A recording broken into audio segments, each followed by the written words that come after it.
Okay, today's guest is an author, speaker, and MBA who has spent more than 20 years as a development and marketing manager at IBM. She's also the president of Sharon Hill International, which is her motivational and educational speaking business.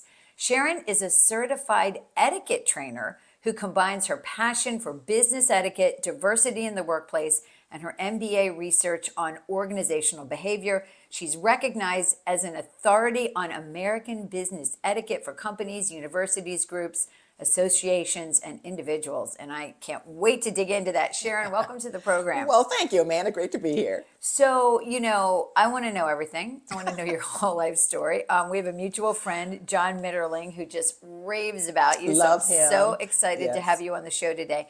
But, I want to touch on this etiquette training because I really love this idea and I want to learn more about it from you. When I think of etiquette, I of course I grew up in the 70s. So it's like put your napkin on your lap. Don't speak until you're spoken to, make eye contact when you shake hands with people, which fork to use.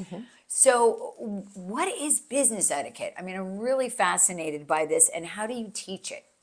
Two answers. First of all, business etiquette and also teaching etiquette to students who are going to be going into business. A lot of businesses these days, especially post-COVID, interview students over a meal. We're talking about dining etiquette now. And sometimes, with all things being equal, they're all 4.0 students. They've all had prestigious schools. What makes the difference? They watch their dining etiquette habits. And some of the things you mentioned, the napkin, whatever, it goes on and on as to what they're doing wrong. So my goal for dining etiquette, at least, and getting into the business is to make sure they do everything right. People have lost a job because they chewed with their mouth open or they sat down at the table before the host sat down. It goes into 90 minutes, Amanda, of specific details that I have learned from talking to those who do the interviews to make sure the students know what to do right.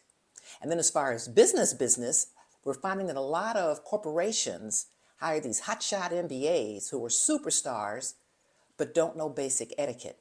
And I've been told by the vice president of IBM at one point, if this person is going to represent IBM and they don't have good etiquette manners, we don't want them.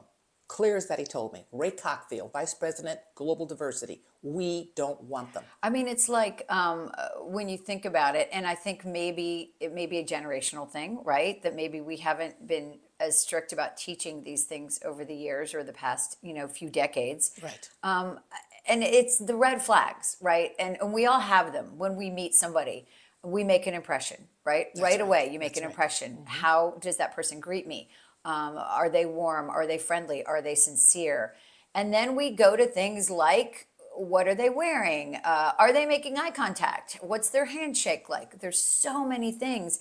And I remember my daughter had a birthday party of all things when she was an adolescent. She hated this birthday party. And it was at a place that did like a little etiquette party for the girls. And of course, they all thought it was horrible. And I regretted it. And they still remind me of this. But, I remember it felt like a lost art, right? It really did. And it's just these little things. And it's not about rules and boundaries as much as it is about showing respect for the other person. Respect, courtesy, manners. Yes, indeed. It makes a big, big difference. And you're right about generational differences because a lot of young kids, whatever young is, might be interviewing with a person who's older. Sure. Who is aware of over these details. 50, and, hello, like the podcast. And the handshake, and like you said, the eye contact Yeah. makes a big difference. Even sending a thank you note after an interview, it's a lost art. And yet I know a person who got a job in a law firm in Boston. He called me back to say thank you for that. He sent the note, asked him what made the difference. It was the thank you note after the interview. So it is generational, man, in a lot of respects. When I was growing up, my parents were lawyers, and they used to have parties with business associates, and they would have us come down. We'd be upstairs with a babysitter. I had to curtsy. Do you remember curtsying? I mean, is that like bringing you back? Is that bringing you back, Sharon? I look at the cotillions when you say curtsy. Yeah, no, I didn't do that. I had a choice, and I chose not to do that. Nothing wrong with that. It just wasn't my thing. But yeah, I had to curtsy. But, it's interesting you mentioned thank you notes, and I don't want to embarrass him, so I'm not going to say his name. But my daughter's boyfriend writes thank you notes to us. And it's lovely. It really is. And to my dad as well when he has a meal with them, her grandfather. So I do think that's great. I did make my kids do it all growing up, and I'm afraid I'm not sure they're doing it anymore. Well, Like they'll ask me, "Do I need to write a thank you note?" And I'll say, at very minimum, write an email yes, thank you note. yes, If you want to do a call, you can, to your grandparents or whatever, right, you can do right. that. But there has to be some kind of a thank you. It's special. Okay, Sharon, let's back up because Okay, now I want to know everything. So everything. start with, your history, your journey down this path to this very interesting career. Where did you start? Where did you go to school? How'd you get here? I'm going to take it even further back just to show the inspiration that has changed my life, if you don't mind, Oh, I Amanda. want to hear it. I grew up in the south side of Chicago, and when I was a child, my mother and my grandmother said they'd be delighted if I would be a secretary, a nurse, or a teacher. My mom graduated from Duke in 1962, and those were her options. Exactly. Not that there's anything wrong with any of That's right. those options. That's right. It's They're all just, great. it was that you had limited options. Exactly. So I figured, okay, but here's the problem. When I went to college, Chicago Teachers College, I never went to class because I played cards. Instead of going to class, I would go to cards. What kind of cards? Game called bid whist. Think of Okay. it as bridge, but it's more along the black community. Okay. Bid whist. I played bid whist every day. High school was easy for me, so I assumed college would be the same way. I had no role models to let me know how to study and the importance. Were you first generation? Well, my mother, yes. My mother went for a few months and dropped But out. you were first I was generation that was first going to generation. graduation. Although my sister, who's 2 years younger, was in college and she graduated. They kicked me out with a 1.7 GPA. 1.7 GPA. Now keep that 1.7 in mind when you read about when you introduced me, all the things that I've done. So I'm going to talk about that journey from the 1.7 GPA to business etiquette.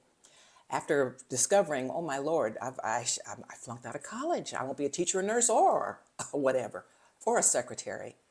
Then I went to community college in Chicago. I figure I really got to go to college. Everybody goes to college, right? Then I learned how to play hearts. Cards Never again. went to class. Oh my Got gosh. kicked out of junior college. Sharon. I'm thinking, oh my gosh, this isn't right. Well, then I got my head on straight when I finally thought, well, I've got to get my head together. So I started in California now, Los Angeles Community College.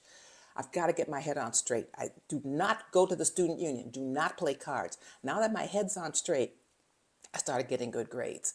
Then I went from there back to Chicago to Roosevelt University. That's where I got my bachelor's degree. I got the bachelor's because I was working as a secretary before I finished school, and a gentleman came in, I was a secretary now, came in and said, you ought to interview at IBM, they're hiring. I said, IBM? I don't have a college degree. And he said, get one. He said, well, he just said, give it a shot. I think you Yeah. can give it a shot. So my theory in life is always say yes. What have I got to lose? Sure. So I changed from my hoochie mama clothes into business clothes. I was a long way from graduating. Oh man, a long way from graduating, but I interviewed. As luck would have it, I interviewed well. They called me back. Whoa! So I interviewed with a woman named Pat and then her manager, Laura. And within 2 weeks, they called me back and said, now we'll give you the job, but you've got to get a degree. Got to finish college. Got to finish college. Right. Work at IBM at night and on weekends, get the college degree. Got the degree after 2 years of doing both. Right. So that was a lot. Right. And my point here is staying focused. Sure. Because it's starting life telling you the most you can make it as a nurse, a teacher, or a secretary to think, wow, I'm working for IBM now. Yeah. I never thought I could do that. I was so grateful for the job that I gave it everything I could. And they were encouraging you to finish your education. Yes. So I got the degree and later on got the MBA still with IBM reimbursing for my tuition. Now that taught me if I can do this, what else can I do? Right. The sky's the The limit. sky is the limit. When I got into etiquette, even though I'd been at IBM, working on my way up in IBM. When you got your MBA as well. I got the MBA still at IBM. Okay. That's right. So then they sent me off to an executive women's seminar in California. Massages every day, horseback riding, golf. Oh, that So I sounds said, fun. oh, I'm going for the Yeah. massages, baby. Yeah. As fate would have it, and I do believe the importance of fate, before my next massage, there was a seminar called Business Etiquette, and I said, I don't need that. I was president of the Black Diversity Network for a lot of things that I Yeah. had accomplished. I don't need this. I know. Well, I went in there all high and mighty, Miss Thang. And you learned. I came out so humble at all the things I was doing wrong. Wow. Since I don't drink alcohol, I thought, well, you turn your coffee cup upside down, I'll turn my wine glass upside down. Oh, yeah, no. And I came out and said, oh No. my How about gosh. sparkling water and a lemon? Thank you very much. Yes. Thank you very much. That's what started the etiquette path. Yeah. Now I'm still at IBM, so I decided, I'm doing so many things wrong, and I'm a role model. I got to share this information. Sure, so that's I plagiarized fantastic. all the information that I learned in California, Brought opened it it back. up to the black MBAs and to the IBMers. I said, I'm having a seminar on etiquette. Please feel free to come visit on IBM time. 80 people showed up, and I gave this seminar on etiquette. Amanda, after that, different departments in IBM said, can you come teach phone etiquette to my department? Can you teach them how to keep the lunchroom area clean? So next thing you know, I have a full-time job with worldwide responsibility at IBM, also teaching etiquette to those who wanted me. Well, when IBM finally said, bye-bye, bye-bye, I mean, I had stock options. It's something else I teach in my motivational. You started your own business. Yes. No matter how much you love your job in the corporations do not love you. Have a plan B. When did you start your job? Your company, sorry. I started my company in 2006. And how old were you, if you don't mind me asking? How old was I? I just say I was old enough. Okay. Okay, put it that way. But that's what, and I figure Motivated you. Motivated me. And this is what I want to tell others. Don't be stifled. There have been suicides when people have been let go of IBM. If I can't work for IBM, I might as well. And people have killed themselves. NBA players, they got cut. They killed themselves. I said, folks, always have a plan B. No matter how successful you are in a corporation, have your plan B. And it's just a job. It's just a job. You are not your job. Thank you. Those are the words. You are the combination of the things that make you unique and interesting. You mentioned phone etiquette, and this is going to be bringing you way back to when I was growing up. I had to answer the phone. Lamb residence, Amanda Lamb speaking. How can I help you? That was at your house? That was at my house. So yeah. Oh my gosh. And if you got caught not doing that, you might lose phone privileges, which of course back then we only had one line. Of course. So you didn't want to lose phone privileges especially when you're a teenager talking to your friends. Yeah. That's amazing. There was some etiquette going on. There was some etiquette, Sharon. That lands with curtsying. Yeah, my kids do not. They are lucky. They have no idea. That's it. What I'm always interested in when people start their own businesses is what obstacles did you face? Was it scary? Was it risky? Tell me about that. I assumed that because I was all that I could start my business and it was going to be successful. It'd be great, yeah. Wrong. There's a book by Michael Gerber called The E-Myth, and it talks about what I learned the hard way. I said, well, I'll create my website. I will create my business cards. I'll create my name. Everything was horrible. I had no clue what I was doing, but I was so cocky and confident. I had to learn the hard way that I needed a branding manager, that I needed a coach, that I needed a webmaster. Sure. That's what the E-Myth is all about. I need to just focus on etiquette and let all the peripheral All the business, other pieces. Yes, let somebody else Find do the somebody with expert. expertise. Exactly. That makes a lot of sense. I know one of your biggest passions is equity, making sure that people's voices are heard, especially people in marginalized communities. And I would also argue that a lot of times those are women, Yes. Especially in Yes. big companies. Yes. Talk to me about how you achieve this and how you help other people, overcome obstacles that might be race, gender, whatever it is. By telling my story. I'm not afraid. I'm not embarrassed. I'm not so uppity that I don't share the story. That's why I'm going to make sure people knew that I had a bunch of mistakes early in life. Plus, being a black woman, in Chicago, for example, I went to apply for an apartment, and my right-hand woman said, well, honey, where do you live now? And I told her my address. She said, well, and I'm quoting now, well, honey, that's a colored neighborhood. What year was this? This was... I don't mean to laugh, but It was probably not long enough ago. Thank you. Yeah. And I am like an idiot. I'm so used to saying thank you. I said, well, thank you. And then I hung up. I said, why didn't I say thank you? But I tell that story as well as expectations the family puts on you. You can only go so high. My grandmother told me, Sharon, when a white man tells you something, don't argue, because the white man is always right.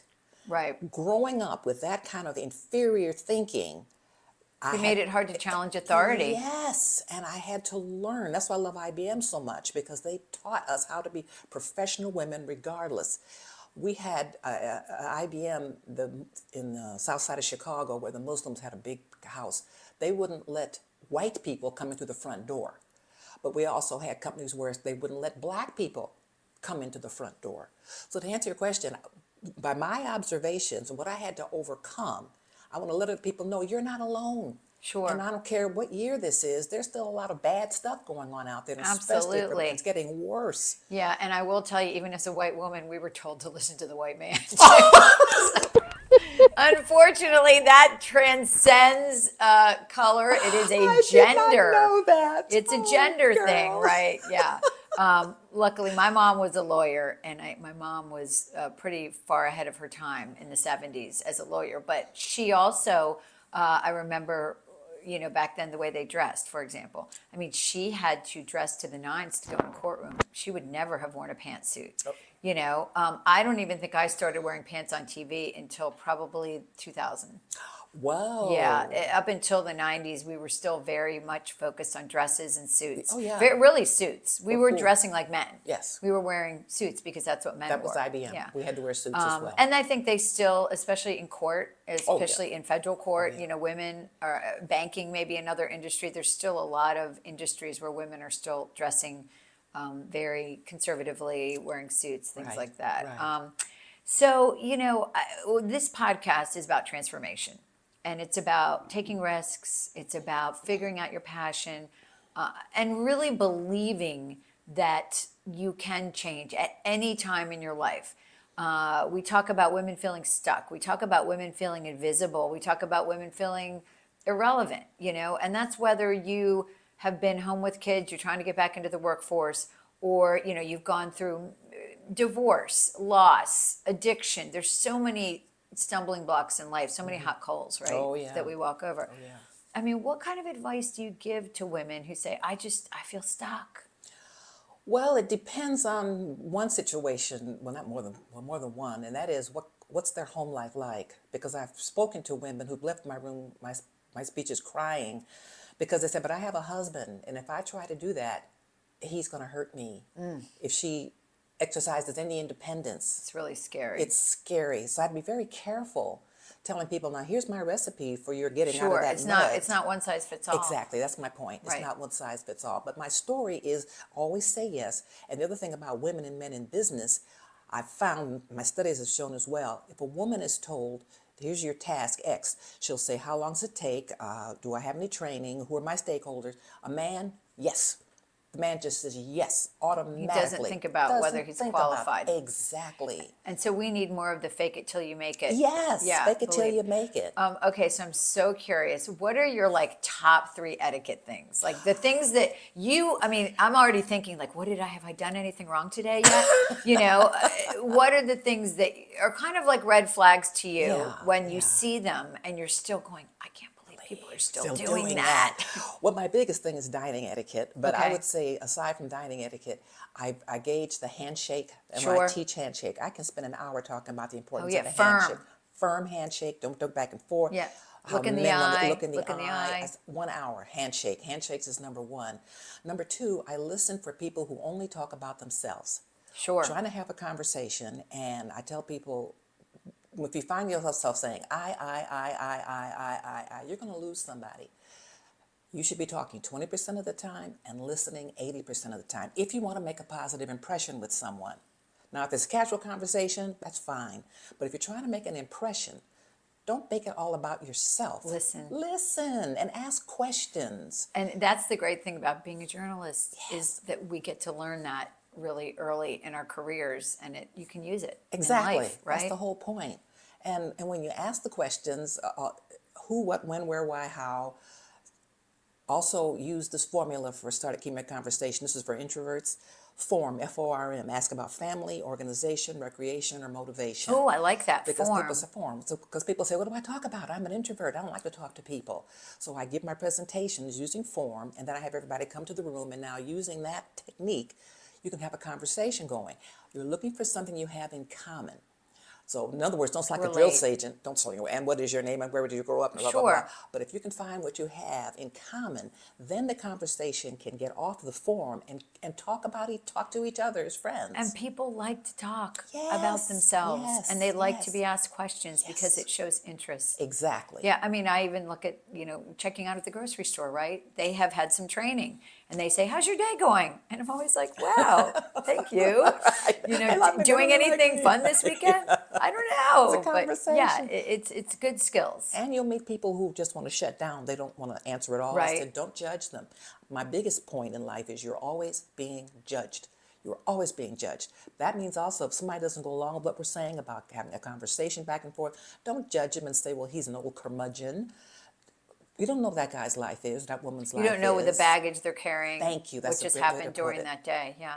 Um, well, more the curtsy and then the phone. Okay, my dad used to make me work the room, so it was 2-minute conversation with each adult, shake, eye contact, and find something to talk about. And I was shy, so that was hard, but it was great training. Well, you had a head start in life Oof, here. I don't know. That's I wonderful. don't know. Okay, Sharon, bucket list. You've done a lot. Anything else that you're going, oh, I got to do that? I asked myself that recently. What's on my bucket list and what's left to do? And actually, Amanda, would you believe I said I want to write a book? I've written 5 books. I want to get my MBA. I got a solid marriage now. I haven't talked about my 2 divorces. I'll leave that out. Okay. But I want to have a solid marriage and a firm, and gift from God, this guy. I don't think we've traveled all over the world, been 49 different countries. I don't have much left on my bucket list now. That's pretty good. Yeah, and a PhD. I'm thinking, nah, Maybe. I'm happy Who now. knows? Meh. Yeah. Nah, if it doesn't forward It your, doesn't. yeah. That's the whole point. So how can people find your books? How can they follow you, see what you're doing? My web is Sharon, SHARON, at SharonHillInternational.com. That's Sharon at SharonHillInternational.com. And on that site, it's examples of so many things for etiquette, for motivational speaking, just where to find my books. Some of my books are dated now because I haven't written the last one since 3 years ago. Okay. So Well, they're yeah. kinda I mean, dated, etiquette yeah. doesn't go out of That's true. doesn't go out of vogue, though. I think there are things that we should always be doing, Yeah. right? And the posts, Emily's Family still puts out a new edition almost every other year. Emily, Peggy posts, Yes. Polly posts, whatever, they're all out there. And look online just for etiquette tips. I tell people that as well. If you don't see it on my site, AI, go to the web. Just Sure. always keep it in mind. So as far as bucket list, Amanda, I think I feel fulfilled now. As a matter of fact, sometimes business comes in and I'm not anxious to go out marketing like I used to because I'm comfortable now. And Yeah, I'm just you're in a sitting good back. I'm in a space. good space and I'm so happy. And that's the main thing. Well, you are such an inspiration, and John was 100% right. I'm so lucky to have met you. Thank you. I hope I haven't broken any etiquette You have rules not. today. No, I'm a no, little no. nervous. Good handshake when we first Yeah, met. I'm gonna ask you off mic. We're gonna go there. But yeah, you're just a delight. You've got such great energy and such a great attitude, and I you. think that my listeners will benefit so much from this conversation. So thank you for being here today. It's my pleasure. Could I have one more thing? Absolutely. Join Toastmasters. I've gone as high as I can in Toastmasters as far as international director as well. But friends, if you need to know how to speak at meetings, make yourself sound positive, please think about Toastmasters because it'll help you find your voice. That is a great piece of advice. Thank you, Sharon, for being here. Pleasure. You're a joy.